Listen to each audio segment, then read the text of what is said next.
लोकसभा में विपक्ष के नेता और कांग्रेस सांसद राहुल गांधी ने एक बार फिर विदेशी धरती से मोदी सरकार को कई मोर्चों पर घेरा है। कोलंबिया दौरे पर पहुंचे राहुल गांधी ने एक कार्यक्रम में कहा कि भारत में लोकतंत्र पर हमले हो रहे हैं। उनका कहना है कि लोकतंत्र में हर किसी के विचारों को जगह मिलनी चाहिए। जब राहुल से पूछा गया कि क्या भारत और चीन अगले 50 सालों में दुनिया का नेतृत्व करने के लिए तैयार हैं, तो उन्होंने कहा कि चीन के बारे में तो मैं कुछ नहीं कह सकता, लेकिन मुझे नहीं लगता कि भारत खुद को दुनिया का नेता मानता है। उन्होंने कहा कि भारत में कई धर्म, परंपराएं और भाषाएं हैं। एक लोकतांत्रिक व्यवस्था सभी के लिए जगह प्रदान करती है, मगर इस समय जो डेमोक्रेटिक सिस्टम है वह हर तरफ से हमले की चपेट में है। कांग्रेस नेता राहुल गांधी ने कहा कि भारत दुनिया को बहुत कुछ दे सकता है और वे भारत को लेकर काफी आशावादी हैं, लेकिन उन्होंने यह भी कहा कि भारत की व्यवस्था में कुछ खामियां और खतरे हैं। सबसे बड़ा खतरा लोकतंत्र पर हो रहे हमलों का है। भारत हमेशा संवाद और अलग अलग विचारों की जगह रहा है। अलग अलग धर्मों, परंपराओं और विचारों को सम्मान देना लोकतंत्र का ही तरीका है। राहुल गांधी ने यह भी कहा कि भारत के सामने दूसरा खतरा है देश के अलग अलग हिस्सों के बीच दरार। हमारे यहाँ 16-17 भाषाएं और कई धर्म हैं। इन परंपराओं और संस्कृतियों को बढ़ने और अपनी अभिव्यक्ति की जगह मिलनी चाहिए।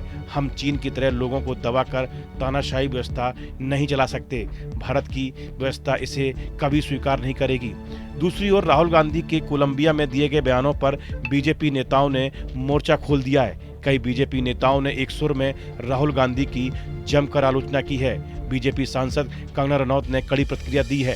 कंगना ने कहा कि राहुल गांधी जहां भी जाते हैं वहां भारत की बुराई करते हैं और देश को बदनाम करने की कोशिश करते रहते हैं। पूर्व केंद्रीय मंत्री और बीजेपी सांसद रविशंकर प्रसाद ने भी राहुल गांधी को आड़े हाथों लेते हुए कहा कि राहुल को देश के खिलाफ बोलने का कोई हक नहीं है। देखिए, ही इज अ डिसग्रेस। ये जानते हैं सब कि वो देश को हर जगह बदनाम करने का, देश की निंदा करने के लिए, देश की आलोचना, मैं ये सरकार की नहीं कह रही, देश की निंदा। अगर वो कह रहे हैं कि लोग यहाँ पे झगड़ालू हैं, लोग यहाँ पे जो हैं वो ईमानदार नहीं हैं, जो भारत के लोग हैं वो उनको पता नहीं है अपने हमारे लिए क्या अच्छा, वो वोट जो देते हैं उनका दिमाग काम नहीं करता, तो इसलिए जो है किसी और को आके यहाँ पे डेमोक्रेसी बचानी चाहिए। ये सब बातों से वो ये दिखाते हैं कि भारत के लोग जो हैं वो बुद्धिहीन है, वो यही कहना चाहते हैं ना। तो खैर, that's why I call him a disgrace. वो जो है देश को शर्मिंदा करते हैं हमेशा, और देश भी उनसे शर्मिंदा है। तो इससे बड़ा मैं और क्या कह सकती हूँ। अच्छा होता विजयदशमी के शुभ अवसर पर भारतवासियों को शुभकामना देते, लेकिन वहां तो भारत पर ही हमले कर रहे हैं। देश में करते हैं, विदेश में भी करते हैं। कोलंबिया के बगोटा में कहा है कि भारत में लोकतंत्र नहीं है, लोगों को बात करने की आजादी नहीं है। अगर कोई व्यक्ति सबसे अधिक आजादी से देश के विकास को, भाजपा को और प्रधानमंत्री मोदी जी को गाली देते हैं तो राहुल गांधी है।